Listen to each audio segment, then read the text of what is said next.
আসসালামু আলাইকুম। সুপ্রিয় শিক্ষার্থীরা, তোমরা সবাই কেমন আছো? আশা করি সবাই অনেক অনেক ভালো আছো। এইখানে তোমরা একটি নিউজ বা প্রতিবেদন দেখতে পাচ্ছ। শিক্ষা খাত পুনর্গঠন ছাড়া আমাদের সর্বনাশ ঠেকানো যাবে না, লিখেছেন টেকসই উন্নয়ন বিষয়ক লেখক ফয়েজ আহমদ তৈয়ব। এ বিষয়ে বিস্তারিত জানবো আমাদের আজকের ভিডিওতে। শুরু করার আগে সবার কাছে ছোট্ট একটা রিকোয়েস্ট করছি, যারা এখনও আমাদের চ্যানেলটিকে সাবস্ক্রাইব করনি তারা এখনই সাবস্ক্রাইব করে রাখো। আওয়ামী লীগের ৩ শিক্ষামন্ত্রী সস্তা জিপিএ কেন্দ্রিক স্কুল শিক্ষার মাধ্যমে জাতিকে ভেতর থেকে ধ্বংসের আয়োজন করেন। গণহারে নম্বর দেওয়া, জিপিএ ৫-এর বাম্পার ফলন ও গণপাসের প্রকল্পের মাধ্যমে শিক্ষা খাতকে ধ্বংসের দ্বারপ্রান্তে নিয়ে যাওয়া হয়। পাশাপাশি উদার মূল্যায়ন, সহজ প্রশ্ন, খণ্ডিত সিলেবাস, বিতর্কিত কারিকুলাম, যেনতেন শিক্ষক নিয়োগ এসব ভূমিকা রেখেছে।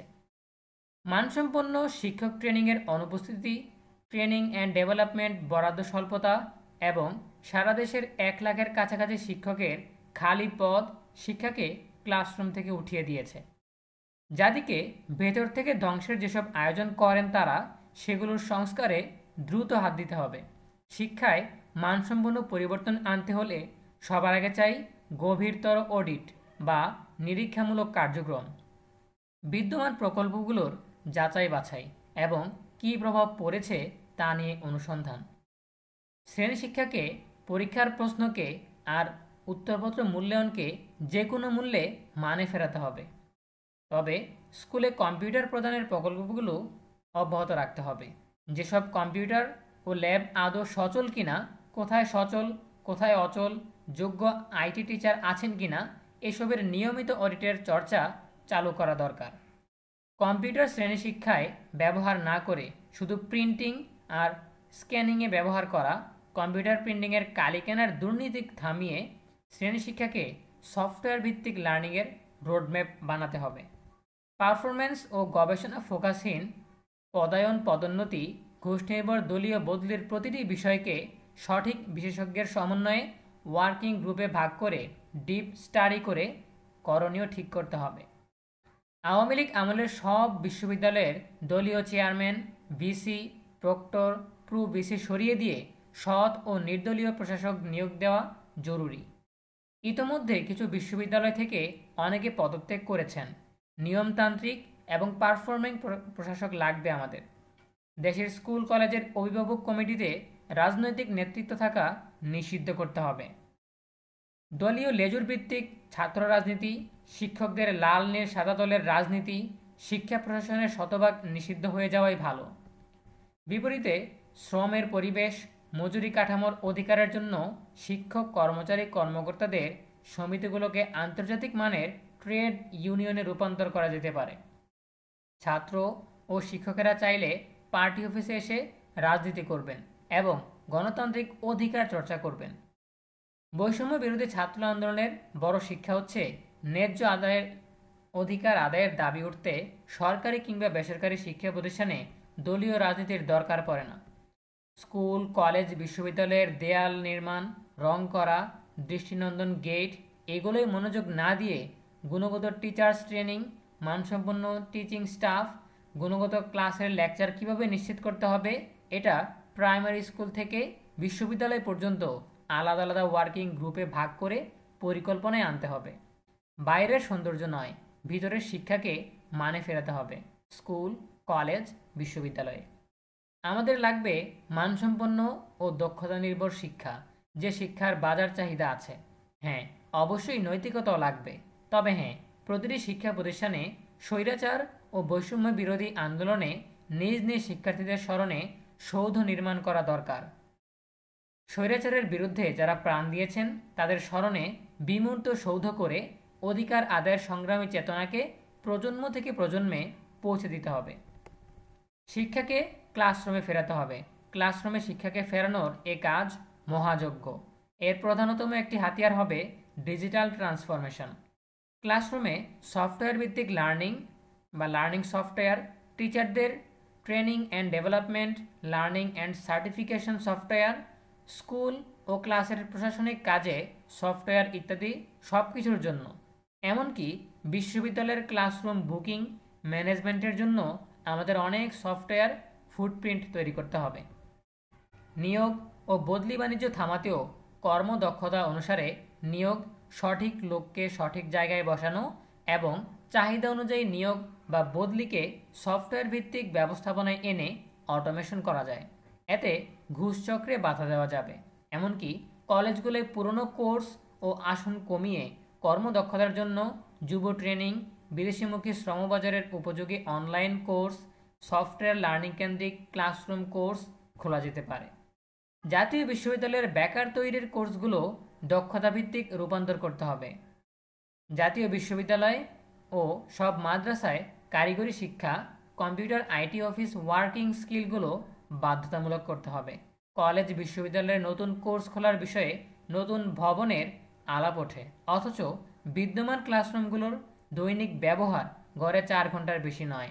পুরনো ধ্যান ধারণা বাদ দিয়ে দেশের বেসরকারি বিশ্ববিদ্যালয়গুলোর অত্যন্ত সফল ভৌত অবকাঠামো ব্যবহারের এফিসিয়েন্ট ও অপটিমাল মডেলকে আমলে নিতে হবে।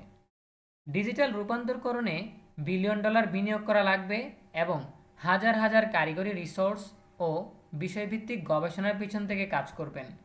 এটা কর্মসংস্থান তৈরির নতুন খাত। বাংলাদেশের শিক্ষা খাত সহ বিভিন্ন খাতের প্রকৃত ডিজিটাল রূপান্তরকরণে স্বল্প, মধ্য ও দীর্ঘমেয়াদী ভিশনের আলোকে বিশেষজ্ঞদের সঙ্গে নিয়ে একটি রোডম্যাপ ও মহা পরিকল্পনা তৈরি করা দরকার। এটা হতে পারে একটা আউটস্ট্যান্ডিং ওয়ার্ক। আওয়ামী লীগের ডিজিটাল বাংলাদেশ মিশনের লুটপাটের প্রকল্পগুলোর মধ্যে যেসব দুর্নীতিবান্ধব ও বেদরকারি, সেগুলো বন্ধ করতে হবে। শুধু ফলদায়ক প্রকল্পগুলো থাকবে। আমাদের একটা টেকসই, কার্যকর ও সাশ্রয়ী ডিজিটাল রূপান্তরে যেতে হবে, যেখানে লুটপাট ও অনিয়ম থাকবে না।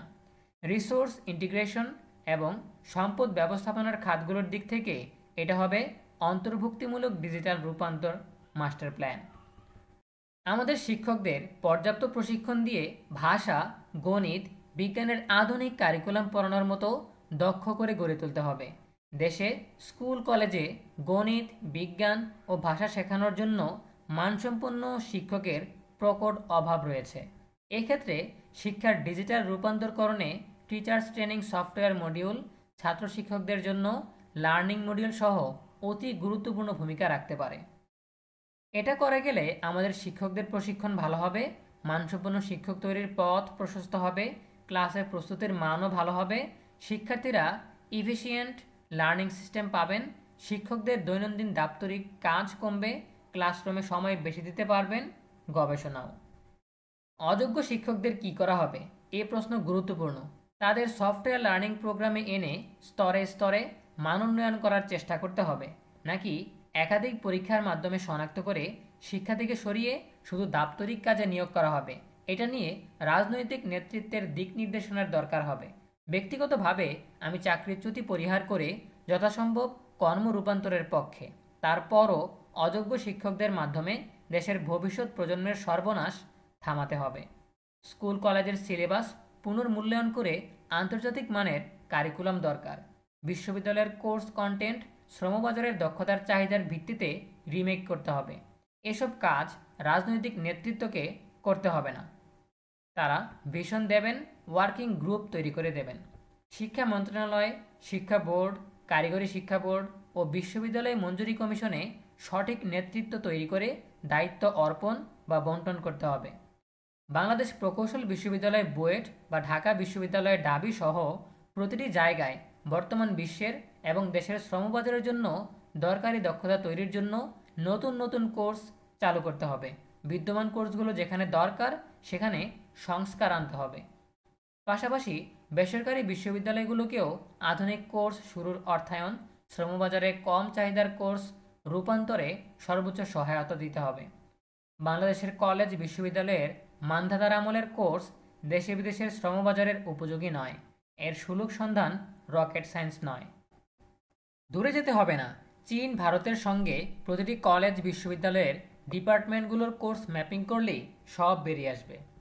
শিক্ষকদের একদিকে কমফোর্ট জোন থেকে সরিয়ে আনতে হবে, পাশাপাশি বেতন কাঠামো দিয়ে সম্মানজনক জীবনের নিশ্চয়তা দিতে হবে। এর বাইরে লাগবে আরও দুটি বিষয়। স্কুল কলেজের শিক্ষকেরা প্রাইভেট টিচিং বা কোচিং করাতে পারবেন না। শিক্ষার্থী ও বেকাররাই শুধু কর্মের জন্য প্রাইভেট টিচিং ও কোচিং দিতে পারবেন।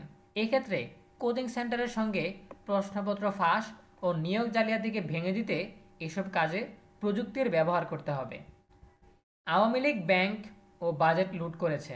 রাজনৈতিক ও প্রশাসনিক সদিচ্ছা থাকলে আমরা এসব থামাতে পারবো, কিন্তু আমরা যদি ধ্বংসস্তূপে পরিণত হওয়া শিক্ষাকে সংস্কার করতে না পারি, আমাদের সর্বনাশ কেউ থামাতে পারবে না। প্রিয় শিক্ষার্থীরা, এই ছিল আমাদের এখনকার আপডেট। এই প্রতিবেদনের ব্যাপারে তোমাদের নিজস্ব মতামত জানাতে পারো কমেন্টে। দেখা হবে পরবর্তী আপডেট নিয়ে নতুন কোনো ভিডিওতে। সেই পর্যন্ত তোমরা সবাই ভালো থাকো, সুস্থ থাকো, নিরাপদে থাকো এবং সবসময় ইএনইউবির সাথেই থাকো। তোমাদের সকলের জন্য রইল অনেক অনেক শুভকামনা। ধন্যবাদ সবাইকে।